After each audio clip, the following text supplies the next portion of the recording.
So what we need to do is swing here so we can get in some damage.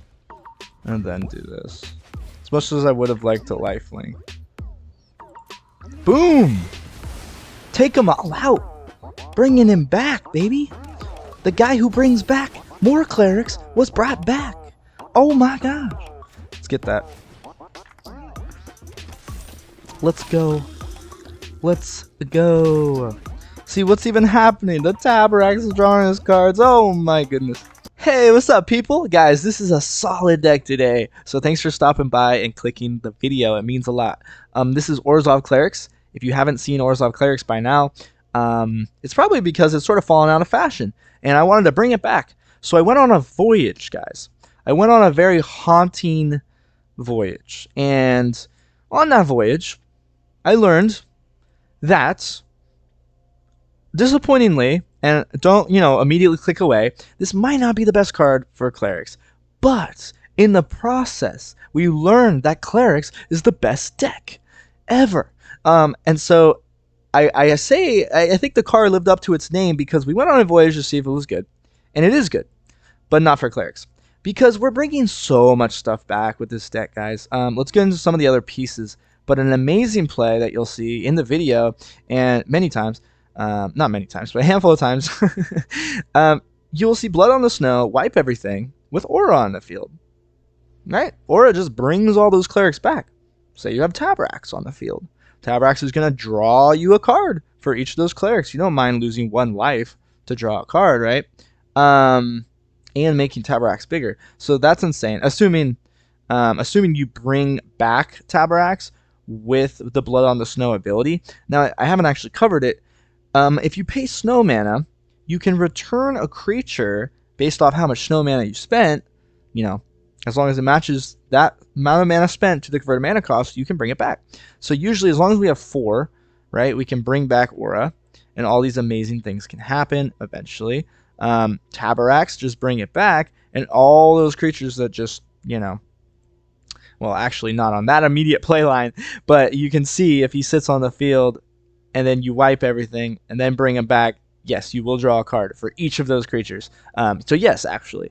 And then, guys, we're running fun things like Null Priest of Oblivion and Elderfang Disciple, Luminary Aspirant. These are all clerics. These are all going to buff up Clerics of Life's Bond, which is our main creature. Say main because we want to get it down as soon as possible on turn 2 or turn 3. And this guy just keeps growing, keeps getting us life, and helping us last into the late game. You will see that we have Vito. He's also a cleric, right? We're not so much emphasizing life gain. We're emphasizing surviving and then wiping everything with Blood on the Snow, taking out things like Elspeth. But, Elspeth actually exiles the card, so you can't actually, get the card you exile with Elspeth. So that's a little bit dissynergy. But, you're not gonna really be sad about taking out a huge Terror of the Peaks, a Goldspan Dragon, or something that's gonna whap you in the face. This also gets around Goldspan Dragon's targeting ability because you don't target it. The spell, the triggered ability targets it. So that's what's going on. We also run one Skemfar Shadow Sage. Now, with Vito on the field, you can just gain a bunch of life, right? And then all that life that you gain just translates to damage as well. So essentially you have the option of choosing between those two clauses. If you don't have Vito, you choose the top one, right, and just do the damage directly. But Necromancer, as long as things are dying, we can kill things with Bloodchief's Thirst, we can just bring them back, right, with Draugr Necromancer. And the intended target for Blood on the Snow is obviously this guy. I mean, this is just an amazing guy to bring back after you just killed everything, right? And then as long as they have ice counters, you can just cast your opponent's stuff. So that's something you'll get to see in one of the clips. Very, very fun, very, very strong. We're also running one Rally of the Ranks in here. You just need one. It's going to buff everything up permanently. We're going to keep bringing back these clerics and stuff, so this could really go above and beyond. You just need the one, though. Of course, Luminarch Aspirant, very clutch card, growing us to what we need to be. The Menace on Null Priest, putting a counter, just one counter with Luminarch onto him, and then have him keep swinging, and then, of course, doing extra damage with Vito, perhaps, is insane. Call of Death Dweller helps bring back a Speaker of the Heavens and the Clerics of Life Spawn, triggering it as well. And just amazing play lines with just one copy. And one copy of God of the Worthy, because this is an amazing white card. It's absolutely insane. It gives us a flying vigilance body.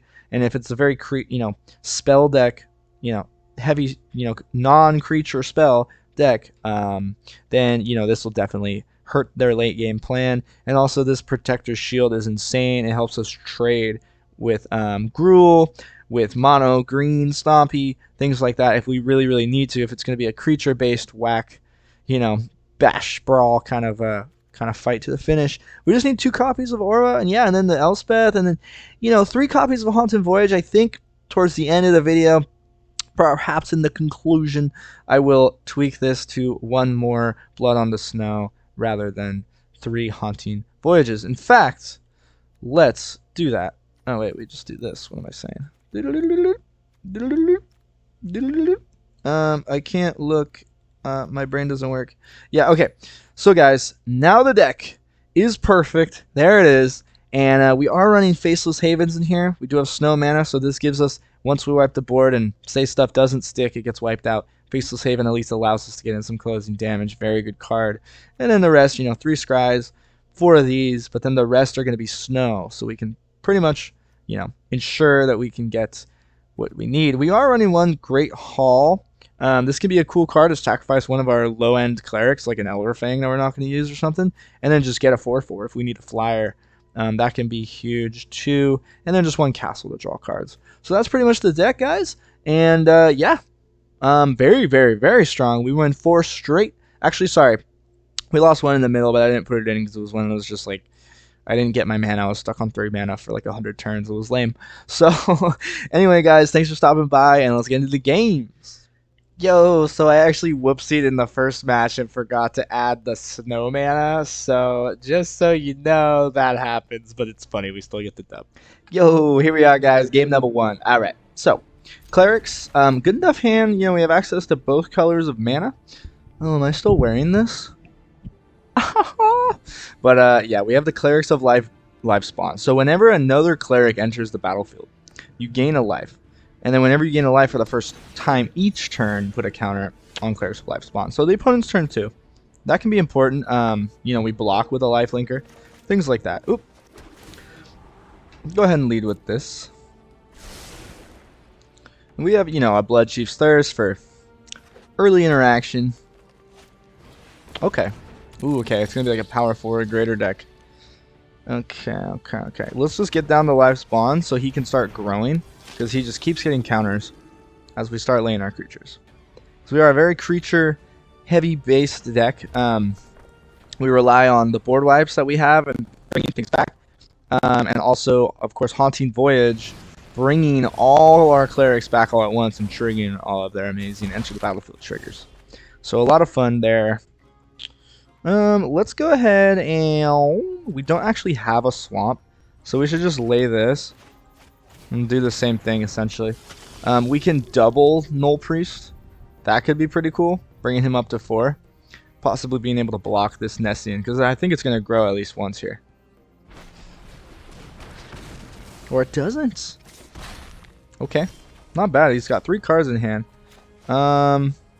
Blaze is a black. Yeah, because with the Menace, that forces him to lay another creature here.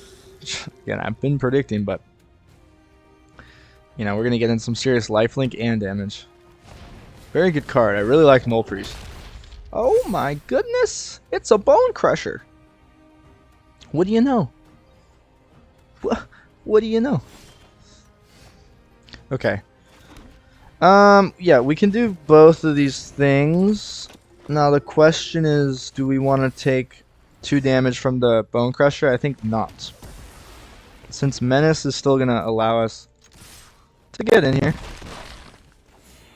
And then, hopefully he lays something better than the Bone Crusher, and we can take care of that. It's an almighty Brushwag. A little bit of lag. I hope it's just the connection, I'm sure. Hopefully it's not too bad. Do we want to block this? No. Because he'll probably trade with the Brushwag. We can always draw a card with Locklane. That's an option here. I think that's actually a thing that we do. Yeah, I think that's the thing that we do. Probably this turn. No. Let's go ahead and see how he blocks.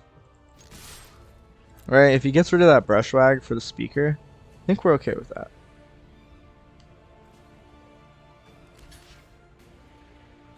Okay.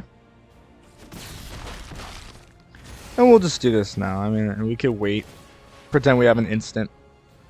But, might as well do it now. And we are getting swamps galore. One of the good things about Castle, right, is just, even if you're getting the lands, well, at least you can just lay it immediately.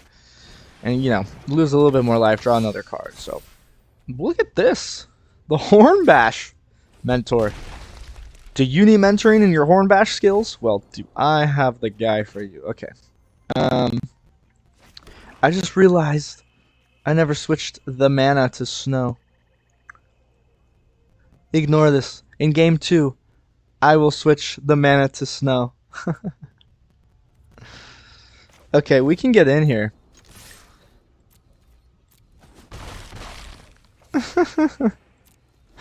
Yeah, that's embarrassing. I've been doing, you know, as I make a bunch of different versions with the deck, I will quickly add the mana to what it was last time, to my specialized version, and it looks like right before I did that and jumped on to make some videos, or to make a video, this happened, so let's see what he does. If he gets, you know, first he just bone crushes us to the face, I think we're happy with that. He has another one. Okay. Yeah, we really want the snow mana, so as to when we spend snow mana, bring back a creature. So we can't do that right now because of me being an idiot. Now, let's get in our damage. Because that's some serious lifelink and tempo. Something I just don't think they can deal with very well. Okay.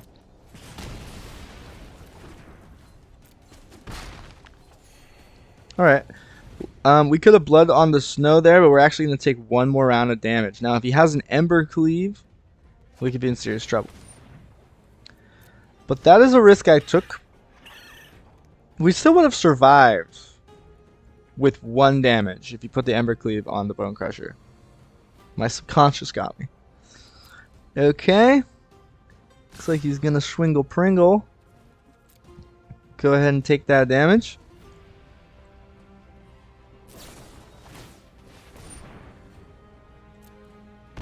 He doubles the power. What do you know? Okay. We would die if we castled. Alright, so now we get in. Lifelink a little bit. We can blood on the snow. And in this situation we would bring back our Null Priest.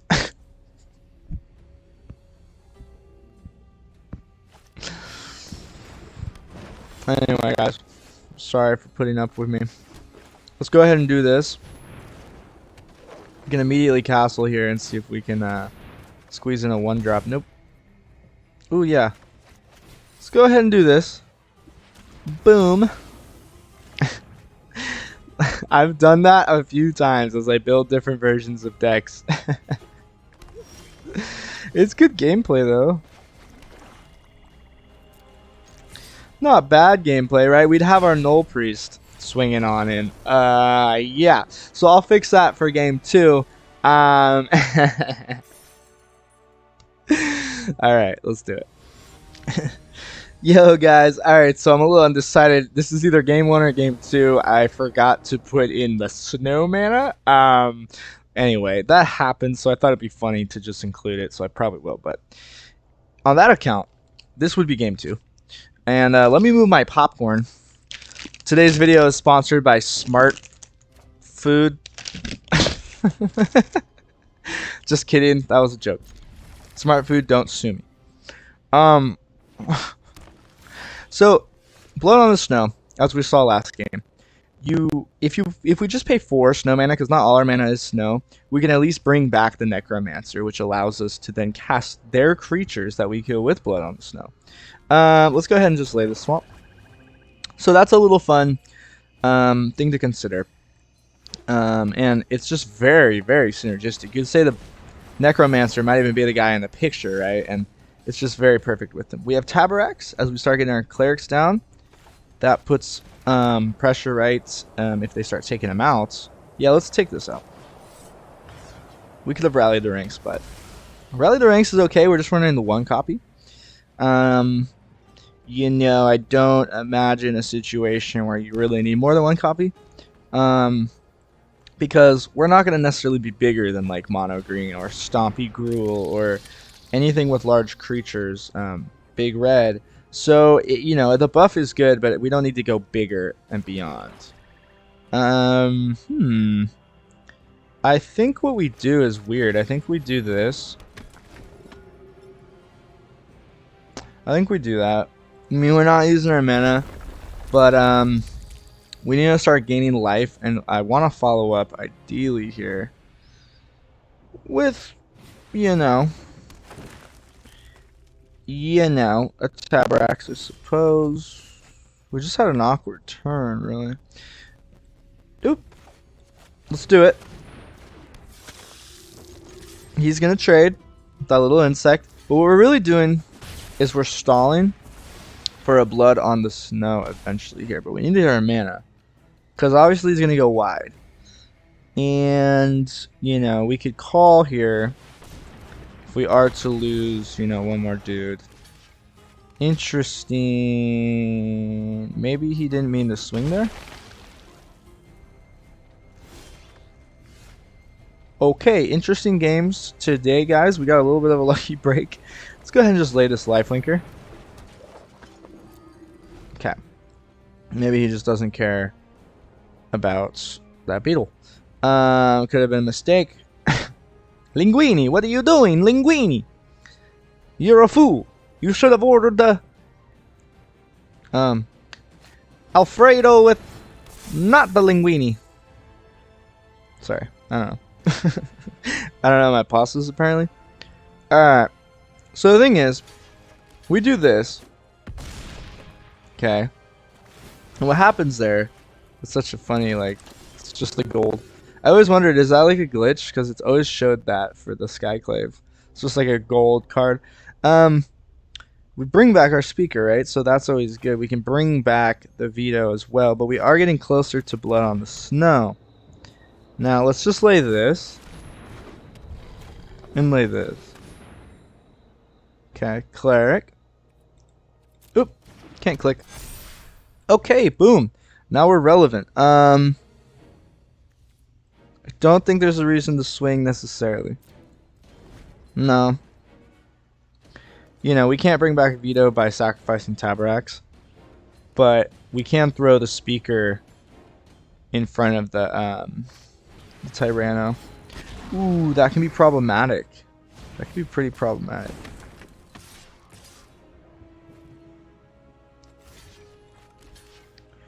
Okay, so are we just going to blow on the snow here and rely on getting this mana? Probably. But we can take this 6. Perhaps swing with the Taborax before we wipe the board if we get it. We get a tap mana. Okay, we got lucky there. Alright, that is beautiful stuff. So, if we blow it on the snow now, we can at least bring back, right? Because we have 1, so we have 1, we have 4. Okay, cool, we have 4 exactly. So what we need to do is swing here, so we can get in some damage, and then do this. As much as I would have liked to lifelink. Boom! Take him all out. Bringing him back, baby. The guy who brings back more clerics was brought back. Oh my gosh. Let's get that. Let's go. Let's go. See what's even happening. The Taborax is drawing his cards. Oh my goodness. That's amazing. That was a pretty good playline, I would say. In fact, I would go as far as to say that was a really, really good playline. Let's do this. Get back, Tabby. Right? Yeah, man, it's death touch. Let's go. We don't need to lay another veto or anything. Do we want to like try to swing in here and get damage off because of the veto ability?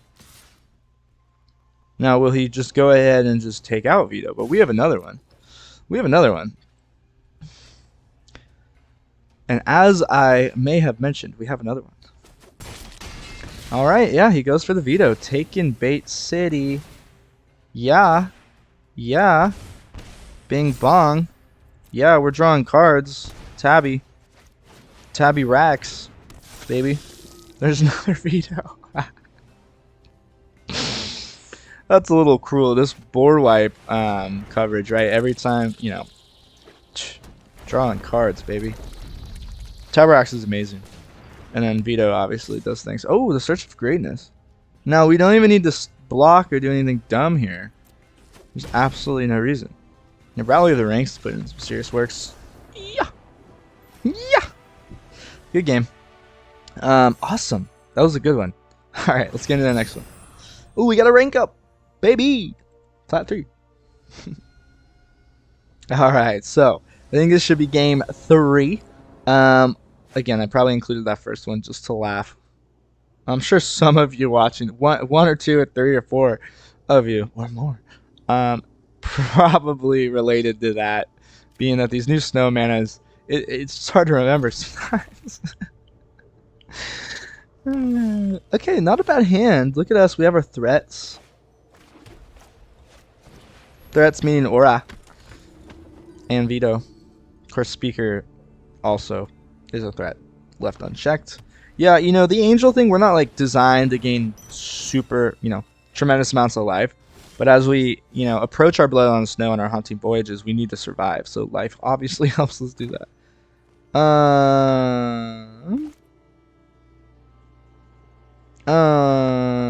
Okay. We'll just do that. I don't know why I was thinking about that so much. We'll just get in. We can save our one Light of Hope in the deck for veto. So Light of Hope, if you notice, they have a lot of enchantments, and you get this late game, it's good. If they have a lot of enchantments, you get this early game, it's good. But either way, gaining the life for 1 mana, 4 life for 1 mana, is a cost-efficient ratio there. Look at him do his thing. Now, I am tempted to use it, but let's wait. Because it will pay off. I assure you. Okay, we just do this. That's not bad. It's not bad at all. Board wipes are kind of, again, really hurtful early before we get Taborax on the field. Taborax allows us to draw cards and recover completely. Of course, Orah will, you know, do Orah. Orah's the king or queen, king of covering our butts from the opponent. So, let's do this. We're just getting clerics down. Absolutely amazing. Absolutely. It's incredible. It's too powerful. Look at that. Look at that. Okay. Boom. Bam. It's amazing. It's amazing. It's really, really strong. Okay. Go ahead and get our Faceless Haven in. And, ooh, dang. Wish I kept that one for the Light of Hope, but we're being frisky. Oh my god. It's too good. It's too good, guys. People forgot about Clerics. They gave us even more Clerics. Actually, there's a card I think I'm only playing one of in the deck. Yeah, I forgot the name of it. Gosh, I'm the worst. But when he enters battlefield, you have the option of having the opponent just take damage based off how many Clerics you have, or gain life. Right? If you have veto on the field, that gaining life just translates to damage. So, and you usually will. So you can just gain life, recover, and do tremendous damage. Again, we have one Call of the Death Dweller, just in case we need to early bring back some stuff. I think the deck is very well rounded, though. I'm really excited. See, now we wish we Light of Hope, right, when Veto was on the field. Because he would be dead from the Faceless Haven now. Look at me, messing up, left and right. You know, though, when you mess up, the truest heroes are born. No, but through perseverance, grows the strongest flower. Confucius said that. Oh no. Watch him like come back somehow.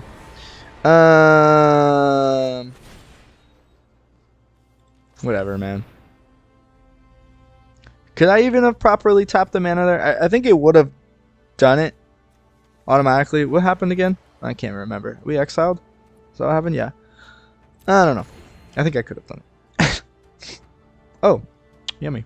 There's that popcorn. Alright, Valky. What the heck you doing, ya Valks? Hit him with the Urgo, because, you know, we're not salty at all. Oh, look, it's an egg sacrifice. Look at him gaining life now. We could have probably closed that out. Ooh. Ooh. That is rough. I won't stop talking about that, will I?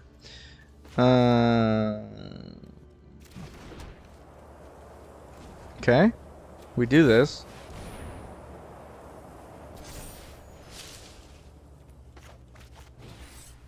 Do this. This is rough. It's gonna be one away. That's rough if I've ever seen it. Now if we get in for 4 and then he gains 3, then that actually puts him at 5, which will be 1 strike away. So we needed to put the counter on the Faceless there.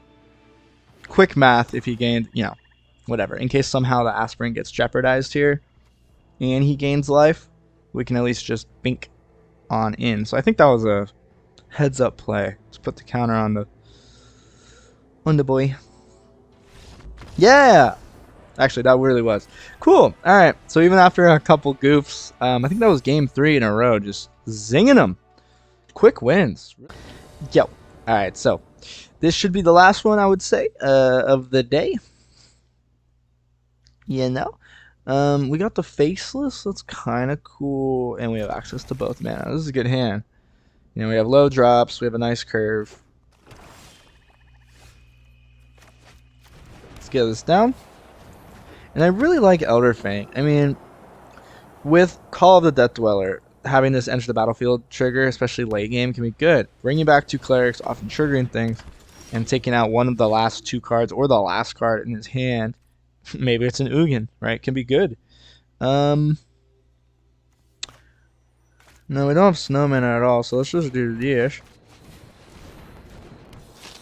And what's going to start happening is we're going to outrace him because he is a Hallowed Priest user. That's a card we could have used. It's a cleric, and every time you gain life. But again, we're not like all out on the life link. It's really going to survive until we can make a huge board wipe play.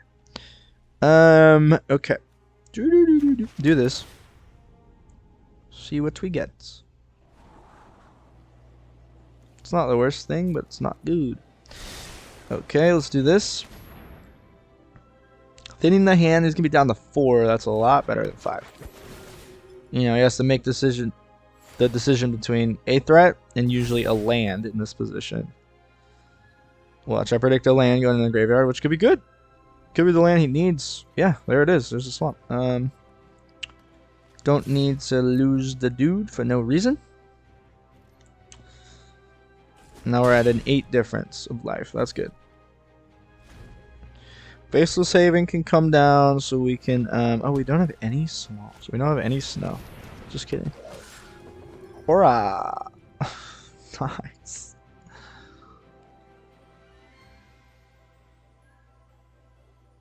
Huh. It's like I want to swing, or I want to do this. It's like I want to double block, yeah. Yeah, let's do it. Because...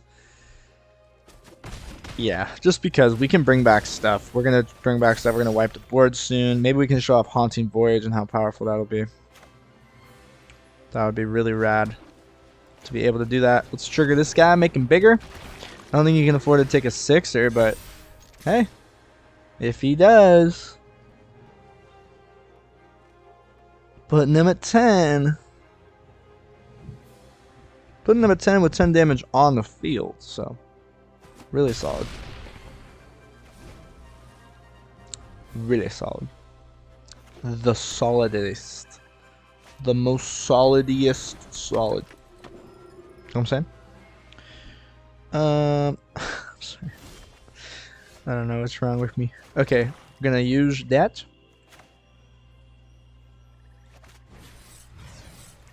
Blow that up.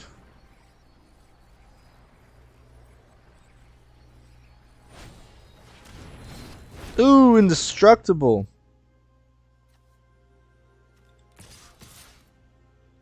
Now he can go ahead and double block the Draugr, which I don't like.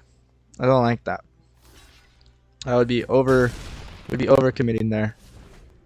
Oh, why did I swing? Whoa!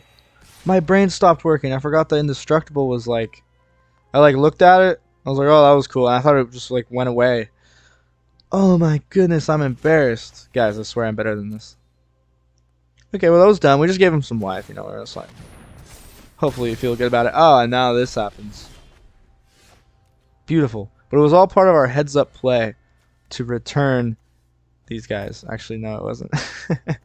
Let's do that, though. Look at this. Bink. Bonk. Bringing them back. Death Touch. Menace. Boom. Get rid of it. It's a Massacre Worm. Let's go. See what I mean? See what I mean? God, what a mistake earlier. Just like, oh, let me just swing. Not bad, man. Not bad, man.